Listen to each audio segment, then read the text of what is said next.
saudara, sahabat GPIB yang Tuhan Yesus kasihi, selamat malam. Setelah kita beraktivitas sepanjang hari ini, kita akan menutup lembaran kehidupan kita. Untuk itu kita akan mengucap syukur kepada Tuhan lewat firman Tuhan yang akan tetap memberikan kekuatan bagi kita sekalian. Bapak Ibu Saudaraku, mari kita bersatu di dalam doa. Puji syukur dan terima kasih kami panjatkan kepadamu Tuhan. Di malam hari ini kami datang dengan segala puji syukur kepadamu atas pemeliharaanmu kepada kami di sepanjang kehidupan kami pada hari ini. Saat ini ya Tuhan, kami akan membaca dan menghayati firman-Mu. Biarlah Roh Kudus-Mu bekerja di dalam hati dan pikiran kami, sehingga kami diberikan kemampuan untuk memahami maksud dan kehendak-Mu melalui firman-Mu yang kami baca dan hayati. Bersabdalah ya Tuhan, kami anak-anak-Mu sedia mendengarkan firman-Mu. Amin. Ibu bapak saudara yang Tuhan Yesus kasihi, jumpa lagi dalam program Night Call GPIB bersama saya Pendeta Marta Belawati Tuhumena Tarihoran. Saya saat ini melayani di GPIB Jemaat Immanuel Parepare. Bapak Ibu Saudara, firman Tuhan yang kita baca malam hari ini dari kitab Ester pasal 9 ayat 26 sampai 32. Ester pasal 9 ayat 26 sampai 32 yang menyatakan demikian. Oleh sebab itulah hari-hari itu disebut Purim menurut kata Pur. Oleh sebab itu jugalah, yakni karena seluruh isi surat itu dan karena apa yang dilihat mereka mengenai hal itu dan apa yang dialami mereka, orang Yahudi menerima sebagai kewajiban dan sebagai ketetapan bagi dirinya sendiri dan keturunannya, dan bagi sekalian orang yang akan bergabung dengan mereka, bahwa mereka tidak akan melampaui merayakan kedua hari itu tiap-tiap tahun menurut yang dituliskan tentang itu dan pada waktu yang ditentukan, dan bahwa hari-hari itu akan diperingati dan dirayakan di dalam tiap-tiap angkatan, di dalam tiap-tiap kaum, di tiap-tiap daerah, di tiap-tiap kota, sehingga hari-hari Purim itu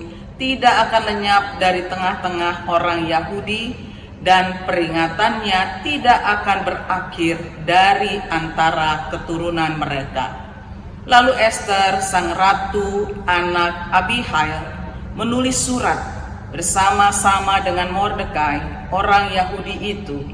Surat yang kedua tentang hari raya Purim ini dituliskannya dengan segala ketegasan untuk menguatkannya.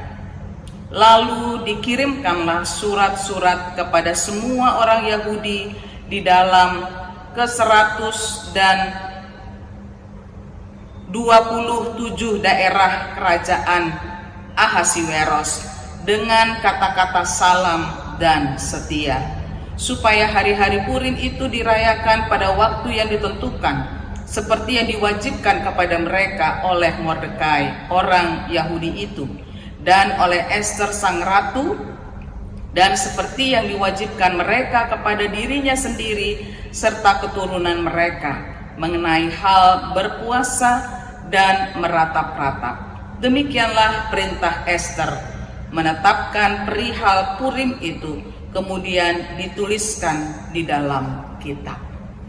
Bapak Ibu Saudara yang Tuhan Yesus kasihi, dalam kehidupan manusia tentu diwarnai dengan peristiwa-peristiwa yang dapat dikatakan itu sangat penting bagi seseorang, sehingga untuk menjadikan peringatan kepada masing-masing orang atau sekelompok orang atau sebuah bangsa, maka diadakanlah peringatan supaya peristiwa itu tetap diingat untuk menjadi sesuatu yang mendasari kehidupan mereka pada hari itu, bahwa ada masa lampau, bahwa ada sejarah yang tidak boleh dilupakan.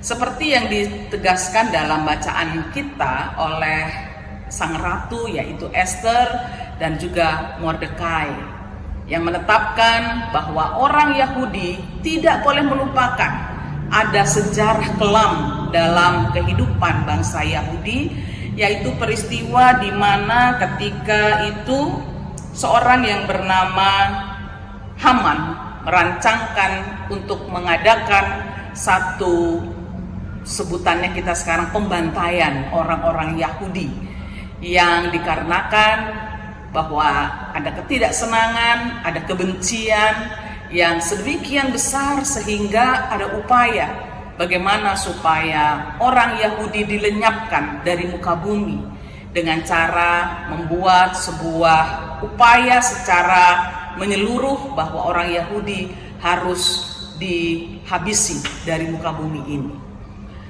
Namun peristiwa itu gagal karena rencana itu sudah tercium, sudah diketahui oleh sang ratu, yaitu Esther, dan kemudian dikeluarkanlah perintah bahwa bukan justru orang-orang Yahudi yang akan dibantai habis, tetapi justru Hamanlah sang perancang itu yang akhirnya dia harus menemui ajal tewas di tiang gantungan bersama dengan orang-orang yang sekongkol dengan dia.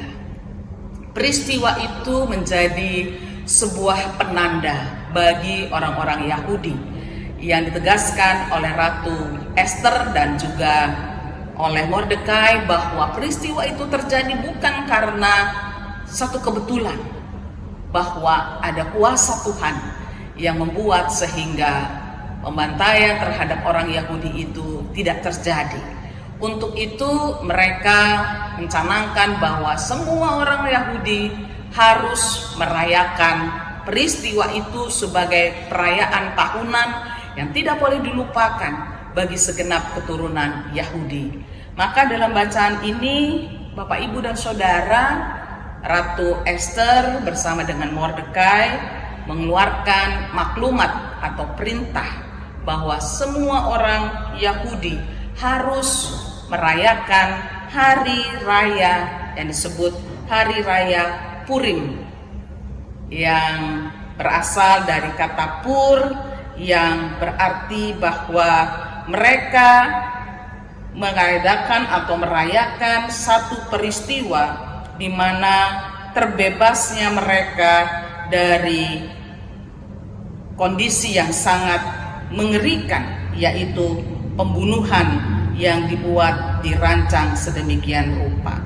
Bapak, Ibu, Saudara yang Tuhan Yesus kasihi, pesta atau perayaan Hari Raya Purim ini diingatkan sebagai satu tanda bagaimana kuasa Tuhan, bagaimana peran Tuhan dalam kehidupan manusia, sehingga rencana jahat, keinginan-keinginan jahat yang mungkin saja terjadi dalam kehidupan manusia tidak bisa terjadi karena kuasa Tuhan. Maka merayakan Hari Raya Pur atau Hari Raya Purim itu sebagai tanda untuk mengenang pengalaman masa lampau yang begitu bersejarah bagi kehidupan manusia. Bapak, Ibu, Saudara, kita tahu bahwa kehidupan manusia itu terdiri dari 3 dimensi waktu: masa lampau, masa kini, dan masa yang akan datang. Ketiganya menjadi sebuah hal yang penting dalam kehidupan manusia, karena hari ini bisa ada itu karena hari kemarin, dan masa depan itu boleh ada karena ada hari ini.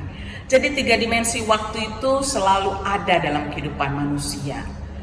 Kita harus memaknai setiap peristiwa yang terjadi dalam kehidupan kita untuk menjadi peringatan bagi kita bahwa kalau kita ada sampai di hari ini, semua itu bukan karena kuat dan hebat kita, tetapi ada kuasa Tuhan yang menyertai kehidupan kita. Begitupun juga dengan kehidupan kita hari ini. Kita sebentar lagi akan berada pada hari yang baru. Kita akan menutup kehidupan kita di hari ini.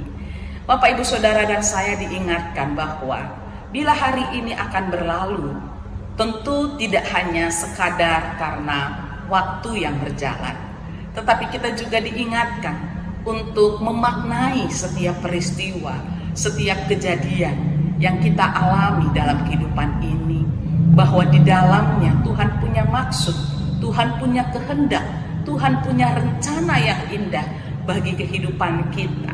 Mampukah kita mengerti apa maksud, apa rencana Tuhan dalam kehidupan kita hari ini?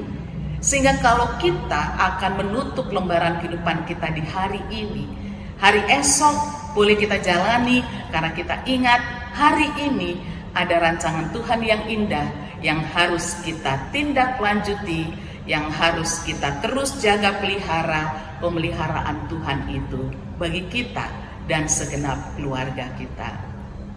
Firman Tuhan pada malam hari ini sungguh indah bagi kita semua, bahwa Tuhan ingin supaya kita tidak melupakan pengalaman masa lampau, tetapi juga kita tidak berorientasi pada masa lampau. Sama seperti kita mengendarai kendaraan, kita dilengkapi dengan adanya kaca spion. Kaca spion itu digunakan tentu tidak untuk terus-menerus kita melihat kaca itu. Sekali-sekali kita melihat untuk mengetahui kondisi di belakang kita. Bagaimana supaya kita bisa memposisikan diri kita agar tidak terjadi kecelakaan yang membahayakan kita.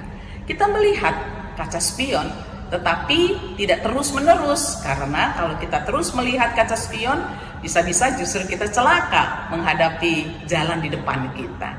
Sama seperti kehidupan kita pun demikian.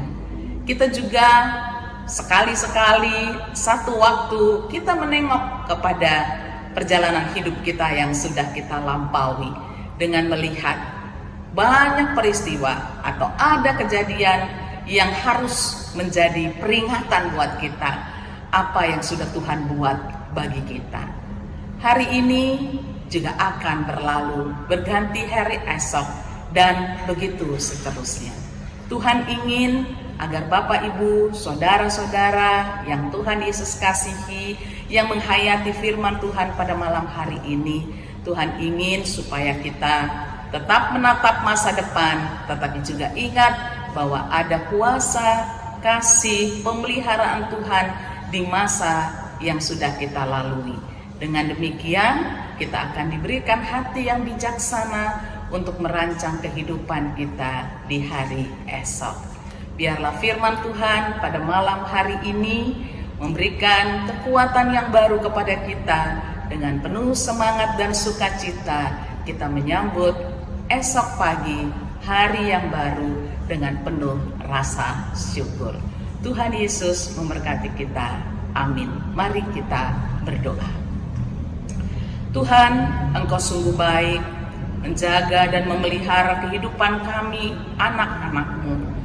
Melewati banyak peristiwa dalam kehidupan kami, Engkau mau supaya kami mendapatkan pembelajaran hidup, kesetiaan, dan penyerahan diri kepada Tuhan.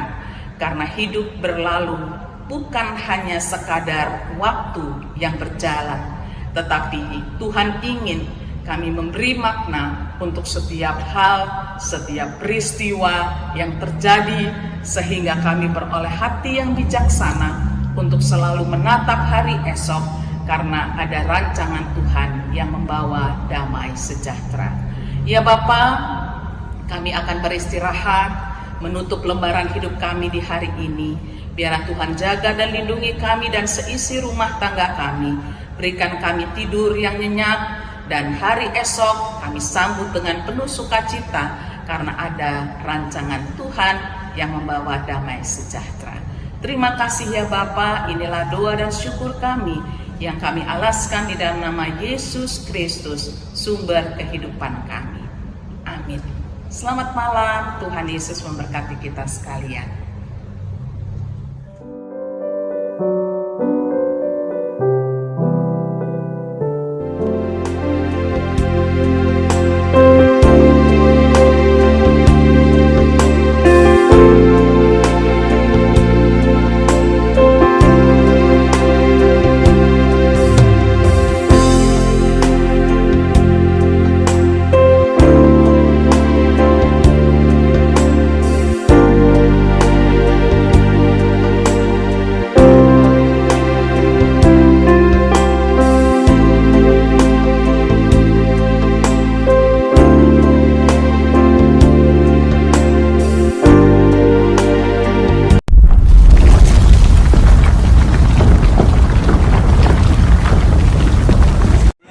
Saya Pendeta Ishak Yohanes Bastian Usmani, Ketua Majelis Jemaat GPIB Betel Raha. Saat ini saya berada di Pospelkes Merimbano Latompa, wilayah paling timur pelayanan GPIB. Seperti Bapak Ibu saksikan saat ini, tahun yang lalu pagar dari Pospelkes Merimbano Latompa ini rubuh diakibatkan oleh curah hujan yang tinggi dan volume gempa. Oleh karena itu, pada kesempatan saat ini saya mohon dukungan doa dan juga dana agar kami dapat membangun kembali pagar Pospelkes Merimbano Latompa yang sudah rubuh ini, dan anggaran yang dibutuhkan sekitar 240 juta rupiah, karena kami akan merubah kembali posisi pagar dari Pospelkes Merimbano Latompa ini. Dan saya berharap dengan dukungan doa dan juga dukungan dana dari Bapak Ibu, kami dapat membangun kembali pagar Pospelkes Merimbano Latompa ini supaya bisa menjadi bagus kembali, sehingga semuanya boleh mendatangkan kemuliaan bagi nama Tuhan.